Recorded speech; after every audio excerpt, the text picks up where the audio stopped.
What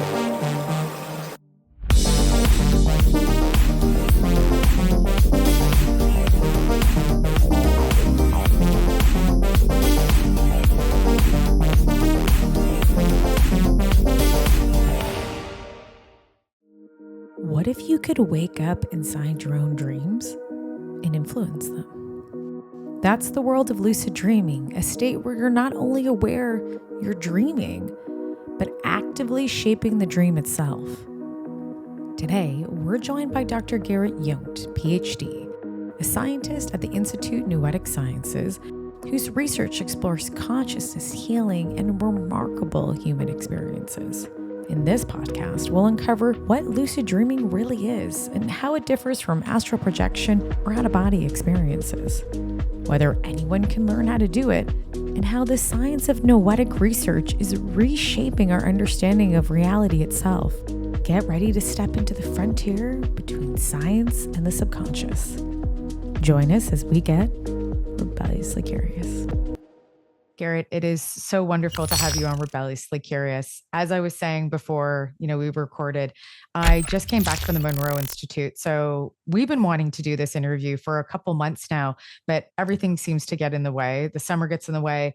Obviously, when I'm doing journalism, you have different deadlines you have to meet. So reporting gets in the way, but there's always a reason for everything. And I think that the reason for us to have a conversation outside of just being deeply fascinated with lucid dreaming and consciousness is that I had to go to the Monroe Institute and have experiences myself and see it from a different perspective to have this conversation with you. So it's a pleasure to have you finally on the show. And it's going to be extremely interesting to speak about consciousness and lucid dreaming with you.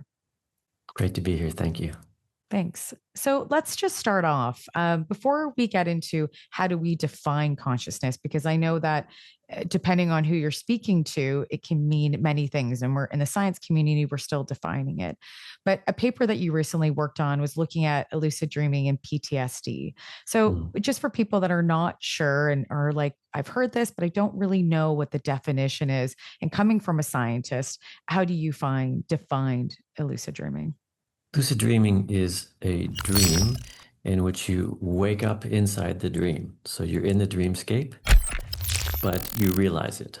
So it is a dream state, but you bring your waking consciousness into it. So you basically realize that you're dreaming, but you stay inside the dream. And this sometimes allows you to influence the dream. It can happen that way.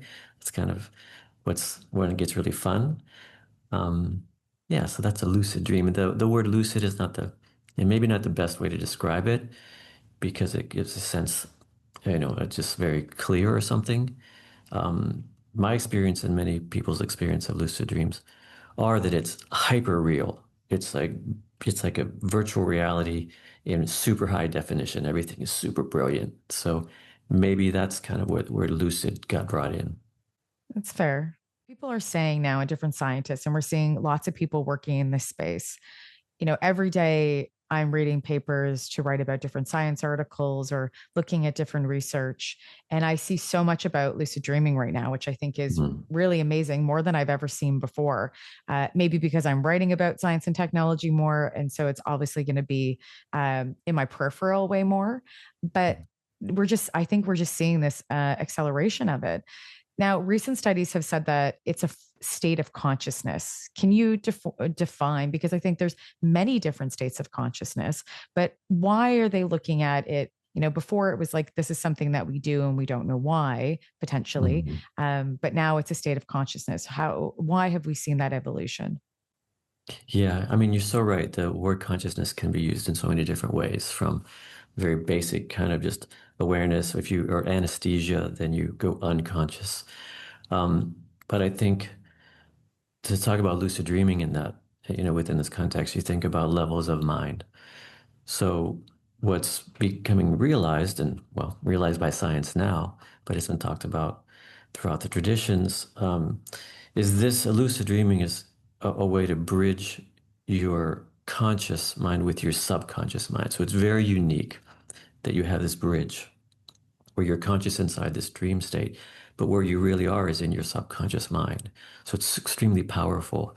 And I think that's why it's talked about as sometimes it's called a hybrid state of consciousness. I don't think that's necessarily the most accurate, but it is a unique state of consciousness uh, because you're conscious inside of your dream. Yeah, and you're able to control the outcome. You can When I'm, sometimes, yeah. yeah, I mean, the teachers that I've followed uh, have taught me to become cautious about talking about controlling the dream, more about influencing it or engaging with it in a way that's very different than a normal dream. Normal dream, you're just kind of watching it all happen, But in a lucid dream, you can influence it, but you also got to think about the whole elements. There's all, it's your subconscious mind. So, the word control can be something that you just want to kind of give some caveat about that because it's more about interacting in a way. I appreciate that because if it's changing outcome, I know when Mhm. specifically if I have nightmares and I know that I'm having a nightmare in it, then Yeah, I think about changing that scenario so it's not yeah, as intense or changing the outcome. You're right. So you're right. Control is a very interesting word. And I yeah, appreciate that you specifically point that out because you're right. It is changing the outcome and being cognitive in that state. yeah, yeah. The one thing, though, I found really interesting at the Monroe Institute, and just before I went, I'm sitting with this creator group of people, this fabulous group from people all over the world and with all different types of creative backgrounds from YouTube, writing, you name it, right?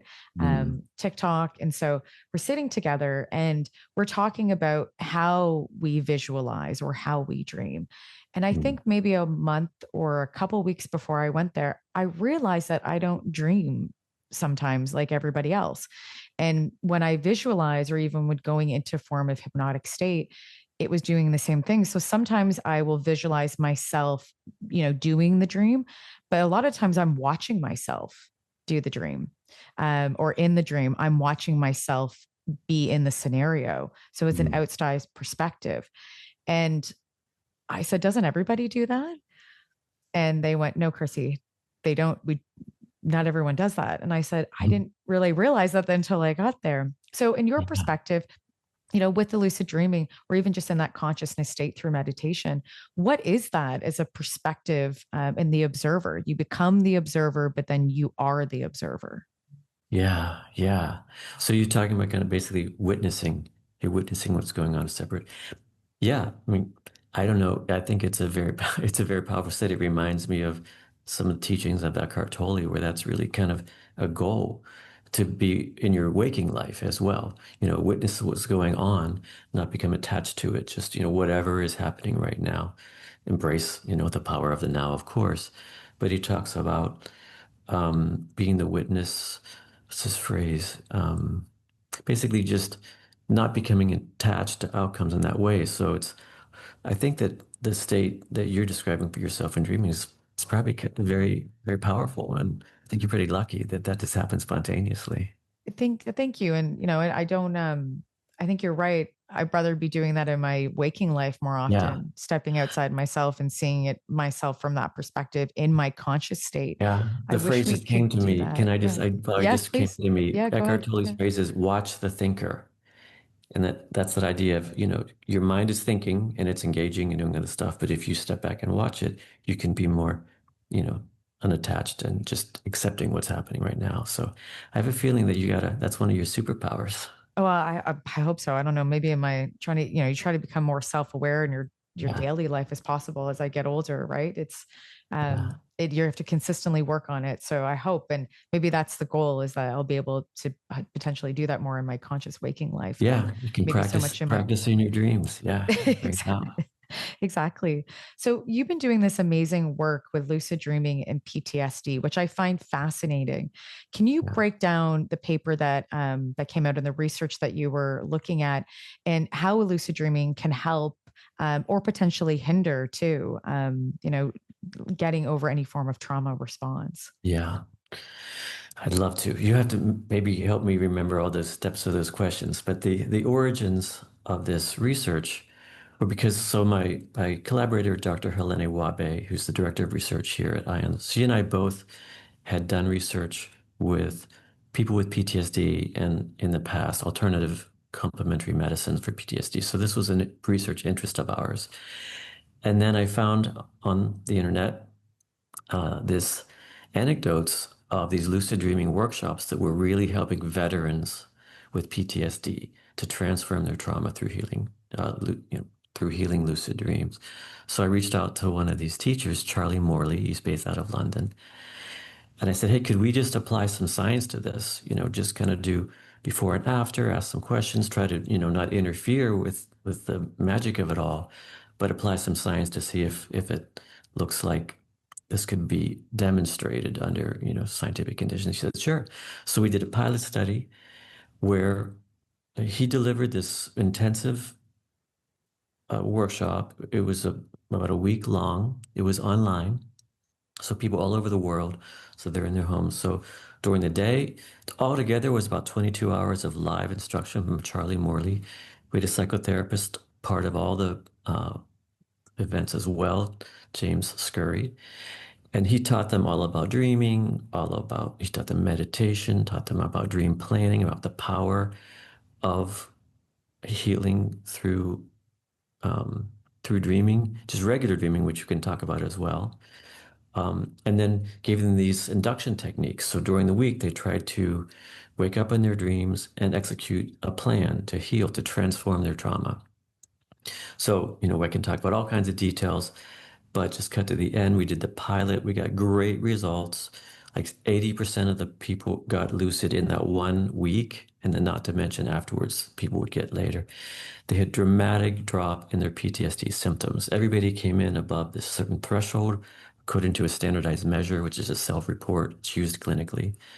So they all came in above the threshold. They all went out below the threshold. So it was amazing results. So that was a pilot study. It was uncontrolled. So we used those data to get a grant to do a replication where we had a control arm. So we doubled the number. There were 50 people that took the workshop, 50 people who were in the study, but just waited. So they get randomized to the two groups. And this is a design to rule out basically the placebo and things like that.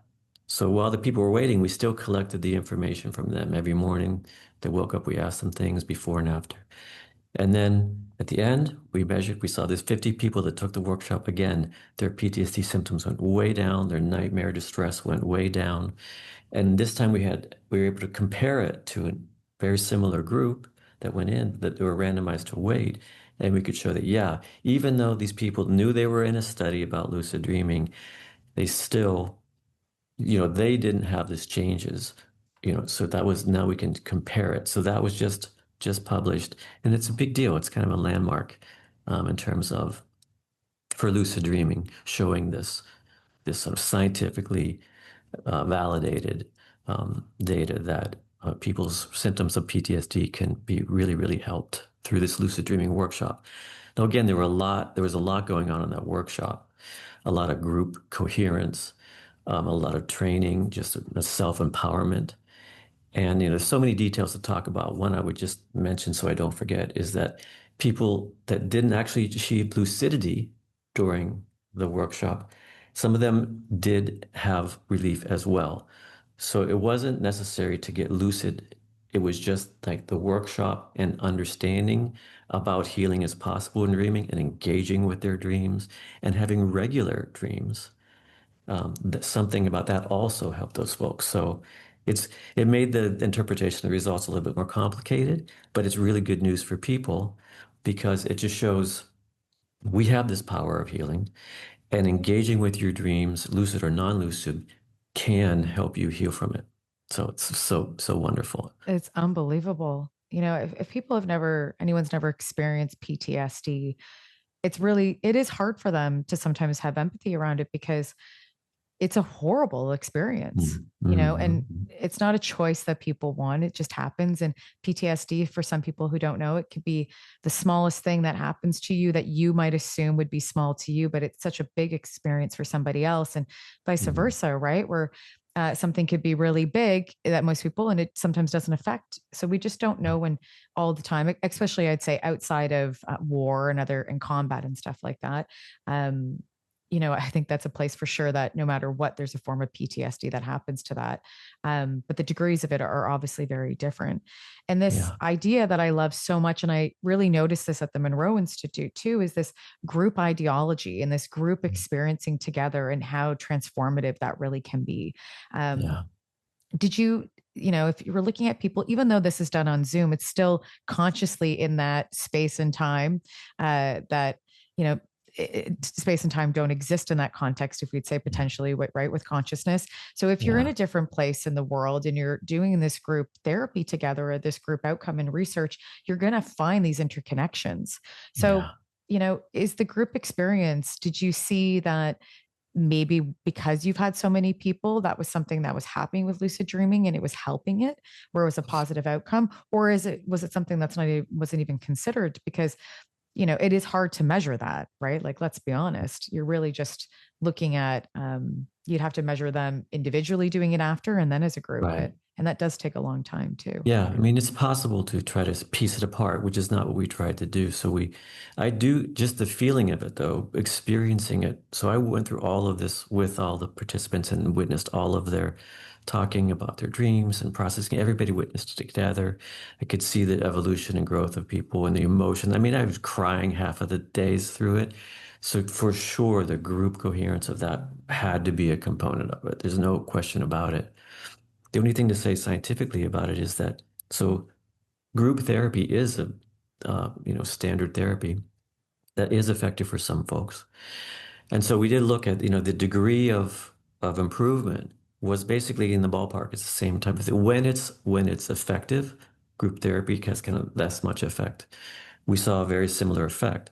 The only difference is that the timing of this was so short, right? This was 1 week, and it was just, you know, so the timing was different.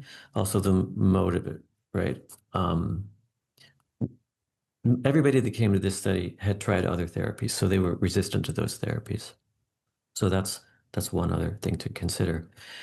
And then at the end, when we showed that this is valid, it's good for some people to know this is an option who don't want to get into the medical system, or because of stigma, they don't want to be part of, so they want to kind of be anonymous and they don't want to go to the clinic. And so this is something they can do from their home. It's just a different variation. So it's good to know, for some people it would be better than other types of therapies. Yeah, and I agree. I'm like, we always hear, talk therapy doesn't do anything. I can rationalize something over talk it my whole life. But you're right. Some people have to physically get PTSD out of their body or any form of Yeah. trauma, along with then you're right, dreaming it, being able to comprehend it from a different perspective in a different state of consciousness. And Yeah. same with Monroe Institute, using binaural beats to, Yeah. let's say for sure, move yourself into different consciousness states. But while doing that, you can focus on things that you're looking to obviously achieve, if it's better well-being or better understanding or mental state. So Yeah. I think it's so amazing what's happening, and to me, I'm just very excited that this is the research that we get to see and I get to talk about and we get to live in, Mm. rather than before it might have just been poo-pooed on, right? Yeah. So Yeah. we are in Exactly. a we are in such a wonderful time to have that.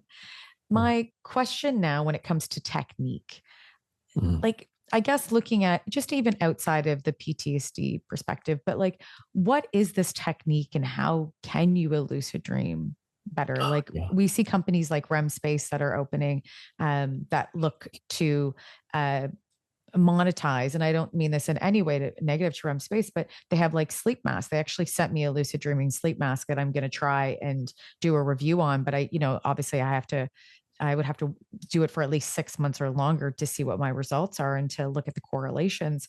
But there's these products that are coming out to help more, but there's technique. And I haven't read yet about how I should use this as a sleep mask, and recording Yeah. obviously helped me to lucid dream and then recording my sleep.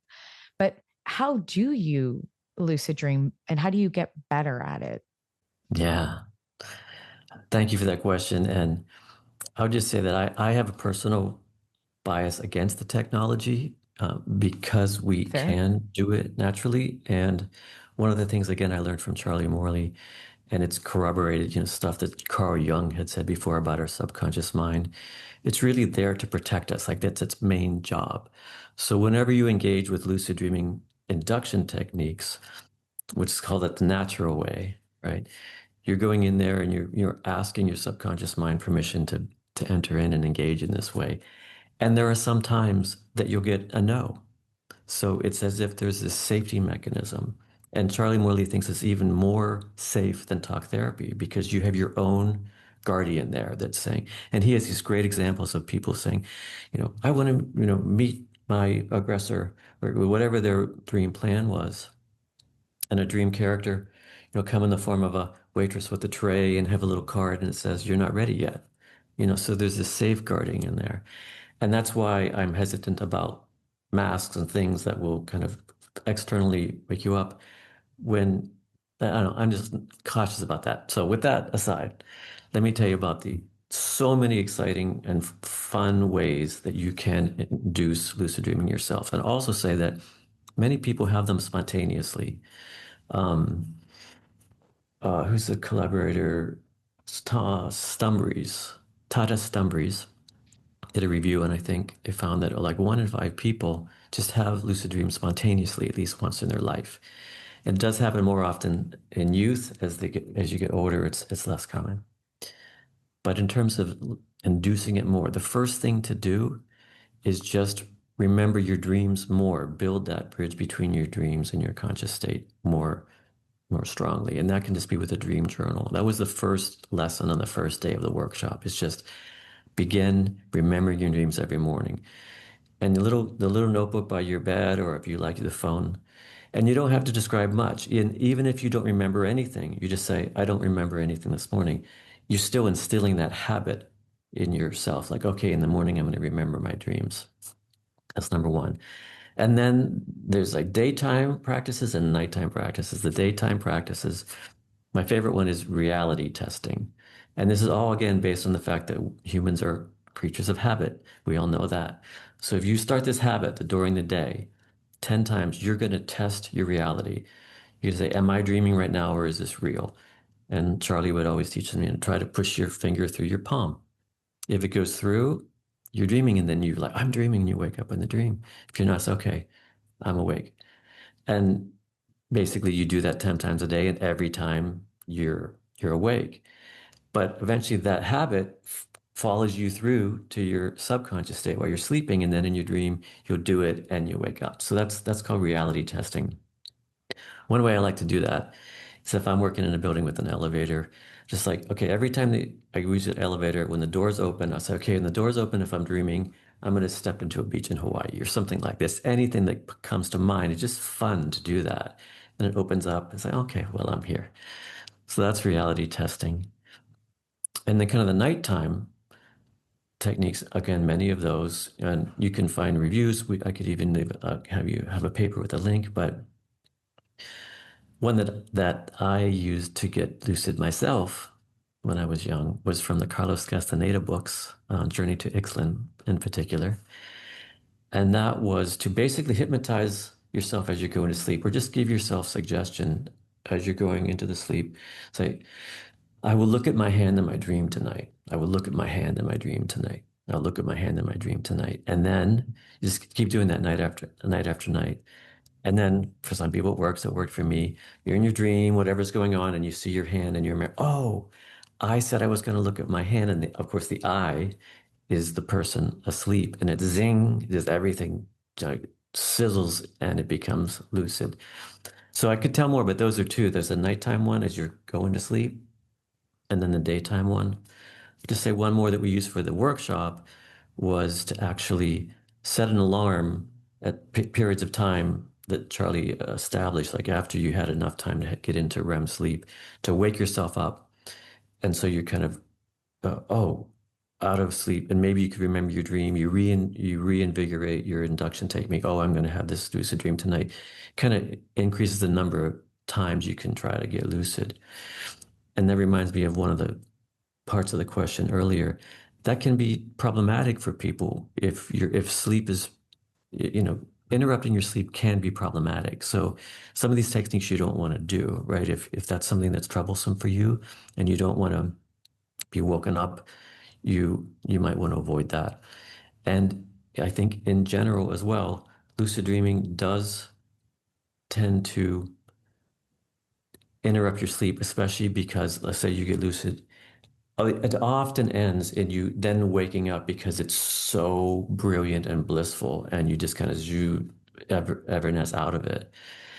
And so, in terms of which technique you would choose, if sleep problems are a big deal for you, if you don't get a full night's sleep, or this is something particularly difficult for you, then probably lucid dreaming isn't maybe not something you want to try just for that reason alone. It's amazing. Thank you. It's such a great Yeah. breakdown. And when that was happening, all I kept thinking was there's so many similarities to the lucid dreaming going into the state. How you work within the state to bring you back to conscious reality outside of a dream state or a level of consciousness. The same thing happens at the Monroe Institute. You have this preparatory process that you end up doing to get into this meditative state while you're listening to binaural beats, to know that you're in this hypnotic moment where you know that you're awake, like you know what's going on. So your body's asleep, but your mind is not. And it seems Yeah. so similar. So I guess the question to you is, if you know this, what is the difference then if we look at out of body experiences, or even astral projection, which can be similar but separate, but let's just say out of body experiences outside of lucid dreaming, there are different forms of consciousness states, I would believe, and correct me if I'm wrong, but what are the differences in them? And we're obviously seeing the similarities. Yeah, you're right.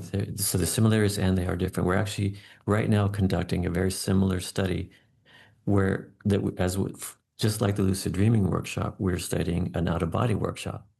So and this time we had almost 200 people. This is ongoing, so I don't know any of the results other than the fact that during the workshop, a lot of people achieved out of body experience during that workshop. It wasn't 80%. So that's one difference right there. I think it's a little bit more difficult to have out of body experience because, as you say, that comes from a conscious state. You're not asleep. So lucid dreaming is conscious dreaming. There's no idea that you're leaving the body at all. You're basically in your body. You know you're asleep, and you're basically bridging into your subconscious mind. Out of body experience is different in that the idea is that the experience is you're actually leaving your physical body to explore other realms. So I think that's the fundamental difference, and it can feel very similar, but at that foundational level, I think that's the most important difference is the out of body as it's described is your part of yourself is leaving your physical body and traveling in other dimensions. So not necessarily in your mind. That's what they say. It's unbelievable, right? And Yeah. you know, I love that these conversations are happening in the research because, even 10, 20, 30 years ago, they would be like, nah, it's nothing, Yeah. right? And it's like, hold on, there's something here, right? And I'm a huge fan of Jungian and his Yeah. theories outside of Freudian personally. Yeah. Yeah. Not a big Freudian fan in many different ways, and I should even say that Freudian at the end of his work, I believe, said, he would have moved his work into these in these types of areas of study outside of Nam, Yeah. just because it just Yeah. wasn't so, it was respected materialistic scientists, and everyone else didn't really respect any of these types of ideologies. So just happy Right. we're in this space now. Now Can I say back. what? Can I say Oh one yes, please before we do. leave that? Because I want to Yeah. say personal experience is not scientific results, but difference between lucid dreaming and out of body experience, and the idea that you're leaving your physical body. This kind of corroborates that my personal experience. So I've achieved out of body experience only once, and when I came back to my body, I was on the verge of vomiting. And you know how it's like when you're laying there, if I just don't move, it'll go away. So I just like stayed perfectly still until it went away.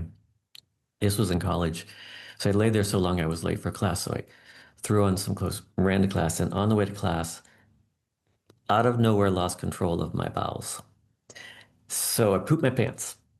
out of nowhere. And I was like, what is going on? So I went to the teachers at that time. I was like, hey, this happened to me. And they're like, totally normal. Your body, it goes into shock the first time it happens. It won't happen again. So I was like, okay, you should have warned people about that.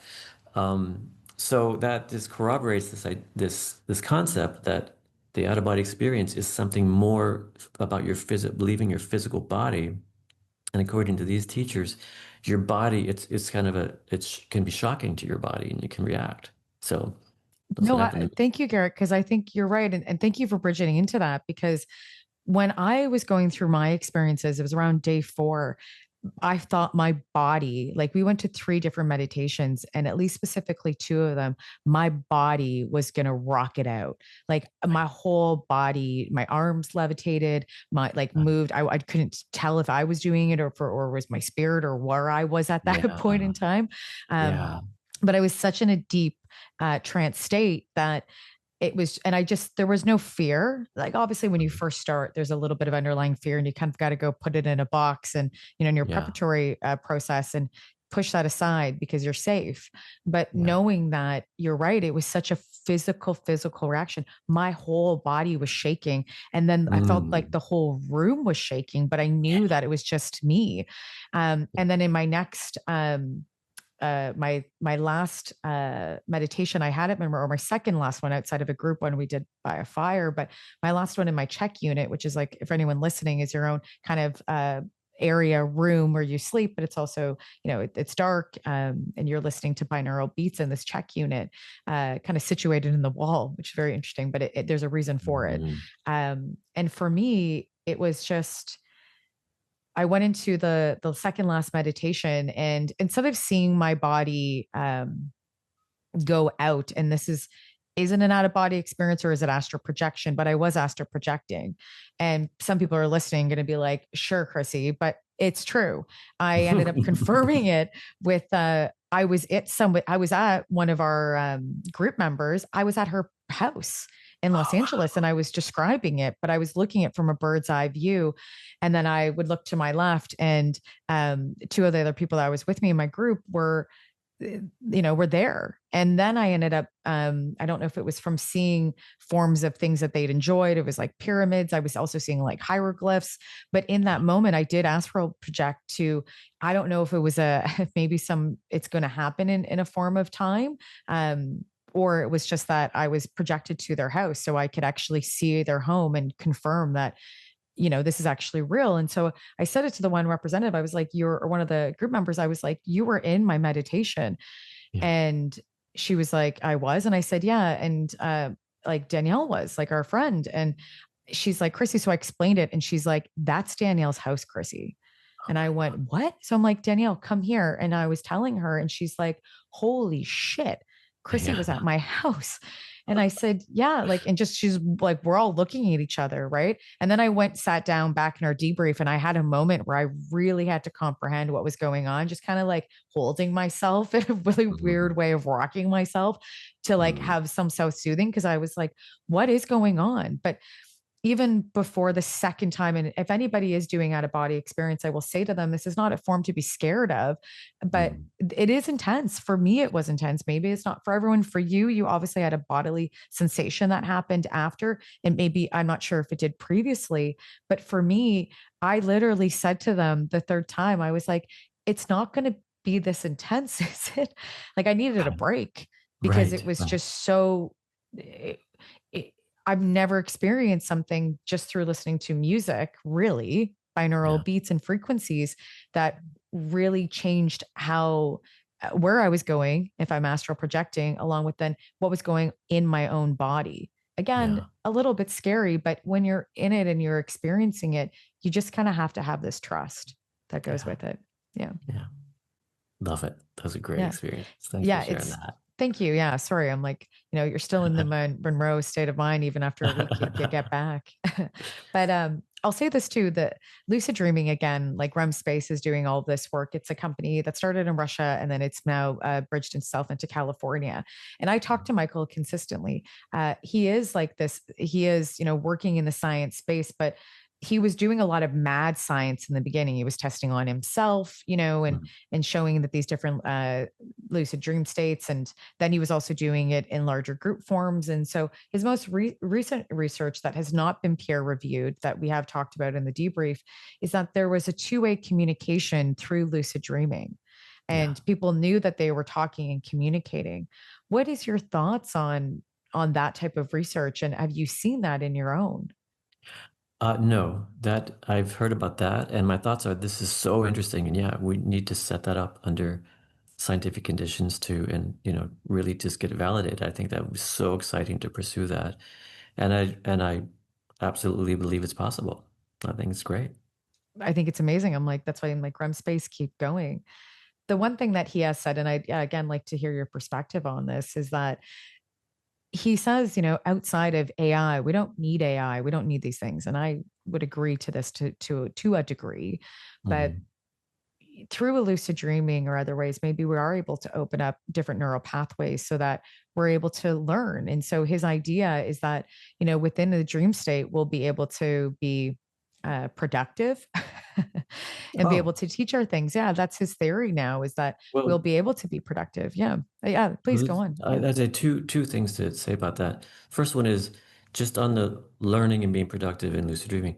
That has been demonstrated. There's great research out of Germany, Paul Foley, and others in the States as well. This is some of the earlier research of lucid dreaming, showing learning and lucid dreaming.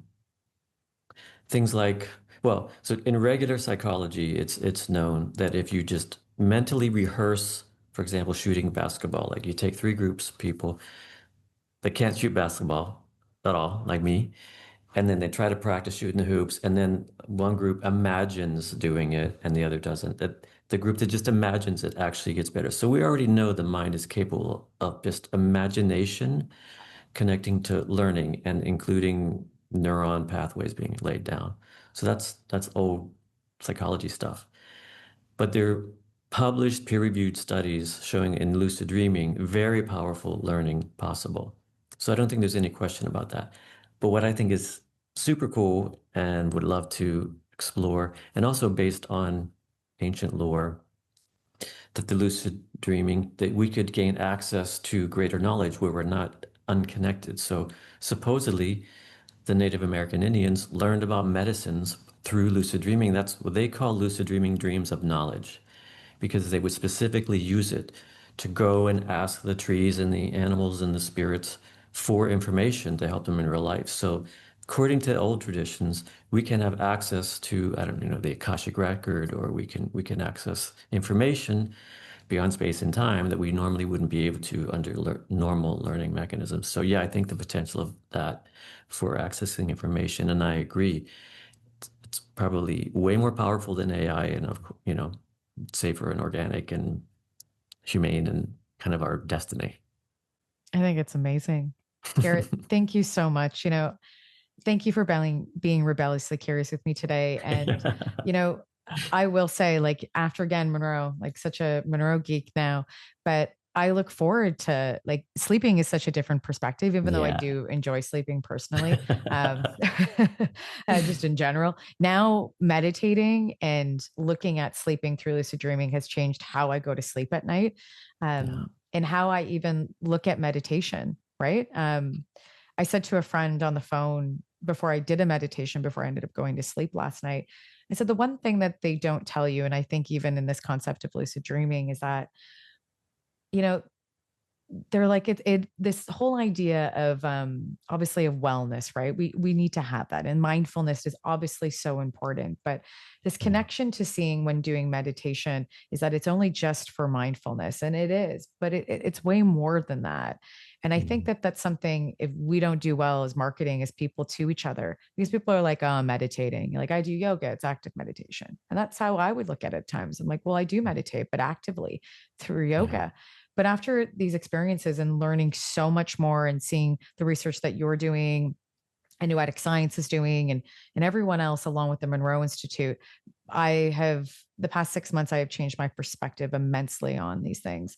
I would never said I was negative towards them, but I was always been open-minded, but now I'm just even more open-minded. So I look at, yeah, going to bed, and I look at meditation as something that I actively enjoy and seek out as a daily practice. And so Yeah, that's we just great. need to do better marketing as people. Yeah. Is understanding of what this means. It's not in the woo. These are things that, we can Yeah. accomplish, and it can be for well-being, but it can be transformative for people and things that Yeah. they don't even know that they actually have access to or capabilities in their own life. Yeah. What makes me think about, you mentioned at the top that healing, that lucid dreaming is kind of, I don't know, trending, or it's, you hear a lot more about it lately. And maybe that's maybe one of the great things about that is it will bring up the power of self-healing through dreaming just in general. Because, my theory about healing lucid dreaming is it's regular healing in dreaming. Just the lucid part, it's you can bring it apart, you can be more active in it. You can bring it upon yourself more intentionally. So just for the listeners to again dispel the idea that this idea you can heal in a dream is woo-woo. There's been science out there, right? I think back in 2014, Goldstein, um, and Warren. So they showed this idea that during natural dreaming state, you have the part of your brain, the neurotransmitters are depressed. They're kind of at a very low level. And so it allows you in a dream, when you're in that state and these are the neurotransmitters that are like the fight or flight, like the anxiety, scary ones. So if you dream of the scary event, when your neurotransmitters, those scary neurotransmitters are depressed, it allows you to decouple those circuits. So over time, you can begin, and this is specifically, of course, for, PTSD, right? Where you do this decoupling because it's this natural, it's called REM therapy, REM therapy, rapid eye movement therapy, because the neurotransmitters are depressed. Then you can dream about these events without the body reacting that way, because it can't. It has the chemicals are dampened. So it's like a physical mechanism for this healing. It's not woo-woo at all. It's chemicals in your brains has already been shown. And like you said, nobody knows about that. Maybe this surge in interest in lucid dreaming, which is just basically augmenting or enhancing that natural healing ability, bringing it about more actively, it's going to reveal this healing potential to everybody. And again, the subtlety that came out of the research is that people didn't need to get lucid to have the benefit. It just increased the number of them basically and the timing of it. So I think that'd be a good takeaway is anybody can heal in their dreams any night with the right intention.